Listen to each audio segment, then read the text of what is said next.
porque não tem jeito mesmo, são...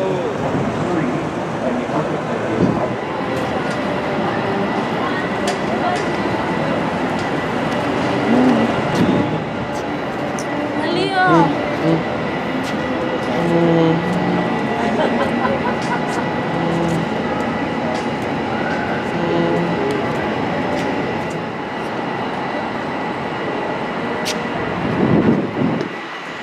Bento Juarez, o nome do cara. Acho que é lá de Paraíba. Lá. Bento, com esse nome aí. Não é? Bento Juarez. Um nome meio espanhol.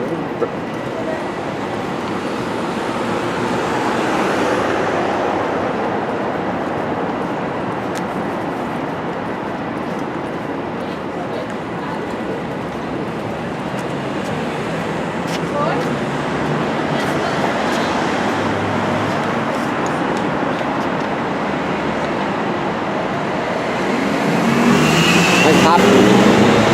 Primeiro de escada alta.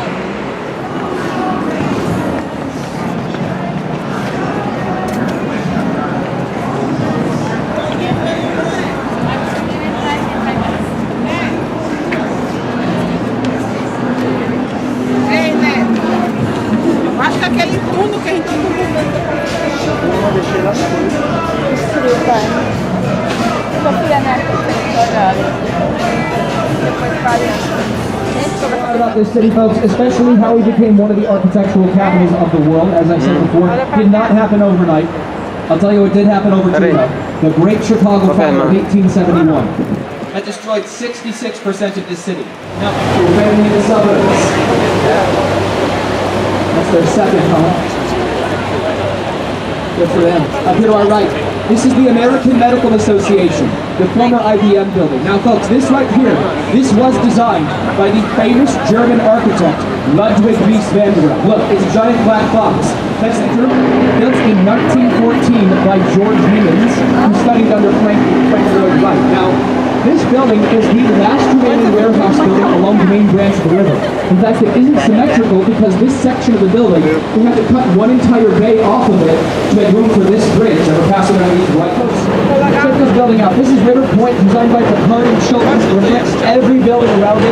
And within the arc at the base there, you block out the sun to see it reflects the bend of the river here. This entire facade is designed to pay homage to the landmark across from it, 333 West Racker Drive, which we'll talk about more as we come out of the South Branch. Because up here to our right, some of you guys notice this building, because it's very narrow. Looks like a bad game of Jenga. Now I have the privilege to attend the Getch Partners Architectural Firm, learned a lot about 150 North Riverside. They're not showing off with this design. This is the only way you can design a building on this plot of land. The land has been vacant for about 70 years. Because all of the rail yards are on the building's west side and the river is on the east side. Folks, look over your right shoulder. 40 foot wide, about 60,000 gallons of water. As the wind pushes this building to one side, that section of the building is designed over the switching tracks for the tour guide. Interesting fact, the Willis Group is the same insurance company that insured the Titanic, so that's comforting. They purchased the name rights to the building in 2005. Interesting, Fox. Beautiful example of what's called contextualism. That means the building is sympathetic to its surroundings. So you see, as the river begins to bend here, the building mimics that, does so as well. Now it's tinted in this green and blue glass to pay homage to the color of our river. Reflects every other building around it. It's gorgeous, right? It's been voted to be the most beautiful building along the main branch of the river. Remember when I said the building to the back of the boat pays homage to this building? Next door, you will see 55 West Wacker Drive. You typically see government buildings designed in this style. Talking prisons, DMVs. Many ad campaigns, including the classic Yell Mix campaign theme song, Jolly 1929 by the Burner Brothers. Other than the Great Depression, back in the 1920s, can anybody guess what also was occurring? 1935 by Howells and Hood, but it was a part of a contest in 1922, which was calling for the world's most beautiful design of architecture. They took first prize by paying homage to the Cathedral of Molinos in Belgium. But it's east of Michigan Avenue. My puns are marvelous. On your right shoulder, folks. You're gonna see this tall blue rectangular building with those undulating balconies. Everybody see that? That right there is known as Aqua. Now, Aqua was designed in 2009 by architect Jeannie Gang. Now, we are very proud to call Jeannie Gang a Chicagoan, folks, because Aqua, that is the tallest building in the country. When they opened it on January 2nd of 1900, it reversed the natural flow of the Chicago River. First time in human history, they took all that dirty river water and dirty lake water, they bottled it up, they sold it right back to us. Yeah, for some reason Canada, but they're not landlocked to Lake Michigan, so a little confused. But collectively they were all suing us on the count that we were attempting to drain Lake Michigan. Now if you look at Lake Michigan, folks, you'll notice it's not necessarily a small pond, right? Highly improbable to drain this lake. In fact, it would take 500 years to drain the lake a mere 5 centimeters. You'll be imprisoned by tonight. Federal crime. I wouldn't recommend it. You'd be surprised when I say don't get off the boat. People still do it. So, no, folks, we'll be continuing very shortly. You're going to be catching our golden hour, folks, and it's gorgeous. Chamber raises up 2 to 3 feet. You look over at either end of the boat on a cement wall. Pretty cool. Quite a sight. Might not want to miss it. I'll be signaling to you guys with the local radio. Bye.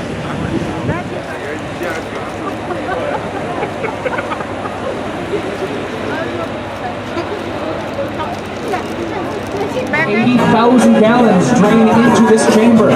Currently raising us up. Quite a sight, folks.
That's the closest we've ever been. So I'm going to direct your attention over here to our left, folks. You're going to see Chicago's Navy Pier, second attraction in all of Illinois.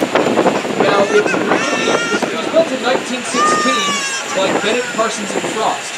It was originally known as Municipal Pier, was later renamed to Navy Pier in 1923 in honor of World War I veterans. Got a couple racing sailboats heading around here. Now the city of Chicago played its part in World War II by using Navy Pier to show a Tony Award-winning Shakespeare Theater, IMAX Theater, as well as many restaurants and souvenir shops. It is entirely free to go to Navy Pier. An exposition of 1893 to turn out to this position. Now my friends, we're going to get one of the best shots in Chicago. And Ben has been gracious enough, he's going to take us along the outside of the wall here. It might get a little rocky, just a heads up, folks. Also, I would recommend staying away from the bow of the ship, because if we get a wave, if you're down to the front of the boat, you might get splashed. So, just like that. So, just a heads up, folks. But now, folks, yeah, it's coming up here. You're going to get the best shot in the city of Chicago up here. Yeah, see that, folks? Recommend staying away from the front of the boat. You might get splashed. There it is, folks. Best shot in Chicago, right here. Recommend catching it when the sun gets behind it. Yeah. Boom.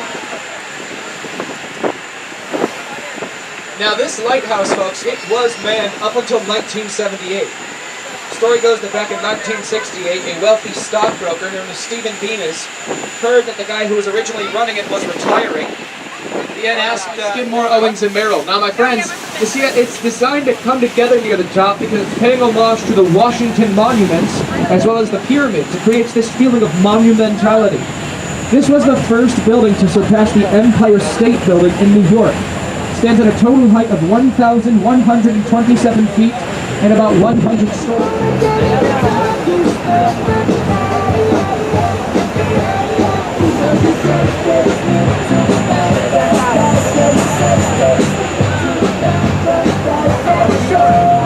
I'm trying to collect a bean and take selfies. Filme aqui dessa I região. myself take about 9 selfies in the bean. Bonito demais, né? All of them are on the MySpace. Just gotta change my layout. Now, folks, behind the sun, or in front of the sun, you're gonna see this tall building with what looks to be the top of a castle or a crown. See that? That is 311 Southwestern Drive. Designed by Cohn, Pedersen, and Fox in 1990. Believe it or not, folks, that's the tallest building in the world that doesn't have a name. Its name isn't the dress. The crown-like structure up there, that's the brightest light in our city's. And now, folks, the tallest building in the city of Chicago,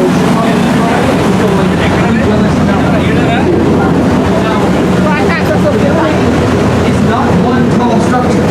It's actually what's called a bundled tubular construction. It is 9 different tubes bundled together that allows the building to, 1, be incredibly tall, while 2, allows it to be incredibly flexible. During severe weather, that building, it sways 18 inches in every direction. Yeah. Look at the top of the building. Look at the toilet. Water sloshing around it.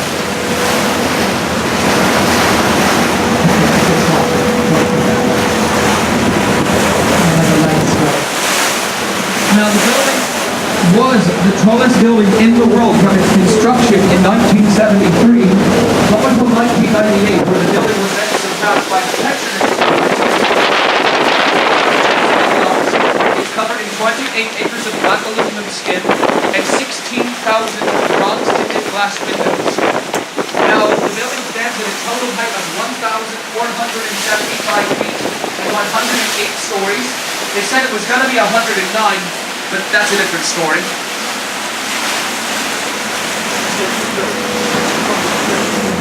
Every single year. They do not structurally assist the building, thus they do not contribute to its height. Now, the joint tenants on the top of that building, they got married. You guys are like shaking your head like you're embarrassed to pour me. You guys are like, oh God, how do I know this now? It's fine. Now, the architectural firm that designed the building was Skidmore, Owings & Merrill. Principal engineer was Dr. Fosler Kahn. Principal architect was Bruce Graham. Now, they say they got the inspiration for the building, that bundled tubular style, from a cigarette packet. They opened up the cigarette packet from the bottom, they stuck their fingers up underneath, they created that bundled tubular style. What do we have on the boat today? Good handful of people. Welcome, folks. Now, how about people from outside of Illinois? Wow, welcome, folks. Now, how many people from outside of the States? Welcome aboard, folks. Welcome to the city of Chicago. How's it look? Beautiful, right? Enjoying the tour this park? Good. Now, I have a question for all of you that are not from the city of Chicago. Now, Chicagoans, don't answer this. What? Every time I walk in, I swear to God, they call me Baby Jesus. My hair and the beard. Every time. But you gotta know what you want. You gotta walk right in there and be like, this is what I want. Casamento, fizeram casamento no bar. They will yell at you for taking so long. It's wonderful. Now, has anybody tried some deep dish recently? Yeah, where'd you guys go? And they ship it right to you. Now, my friends, while we wait for the Chicago Harbor Lock to close, we still got to talk about how the Great Chicago Fire started. Now, I gave you a visual as to how large the fire was, but to reiterate that number, that was 1200 South Roosevelt Street, where that symbol on top of it is. Aí a água que está aqui, It was 1200, an entire river of gasoline that just ignited the entire city. It was devastating. Now, we know the fire started on the southwest side of the city, in Mrs. O'Leary's barn. We really don't know specifically what started that fire, although you Chicagoans, the legendary Peshtigo fire in Wisconsin, or the Metz fire in Michigan, you heard of the Peshtigo fire? No? Okay, that's the thing. Actually, more people perished in the Peshtigo fire than the Great Chicago Fire. They're 2,000 to our 250. And the Metz fire as well. So you gotta think, they started the same night as our fire. That's why I believe a meteor shower started. You really don't hear about these two fires because we're a more metropolitan area. We took all of the media attention back then. But it was devastating. We still had to rebuild quickly because we lost a lot of notoriety. It seemed like we never were going to be what we once were. And Daniel Burnham, our city's planner, did not like this.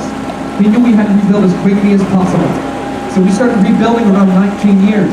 And then he started hearing that the U.S. government was calling for a city to house the World's Columbian Exposition of 1893. That was a very prestigious fair, folks. Cities across the East Coast were battling it out in court for this fair. It was designed to celebrate Christopher Columbus's 400th anniversary of his discovery of the Bahamas.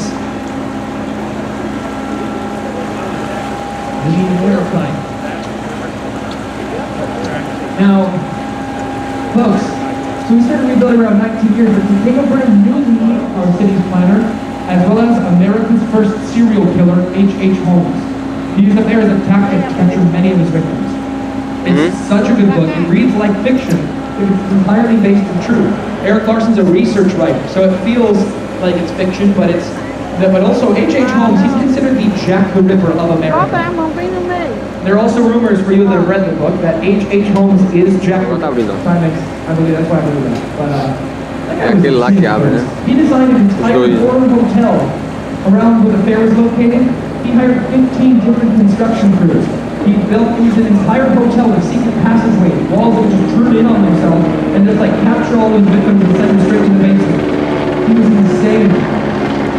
In that book also there's an entire section of the battle between Thomas Edison and Nikola Tesla, direct current versus alternating current, which took place during the World's Fair. Also, folks, Thomas Edison invented nothing.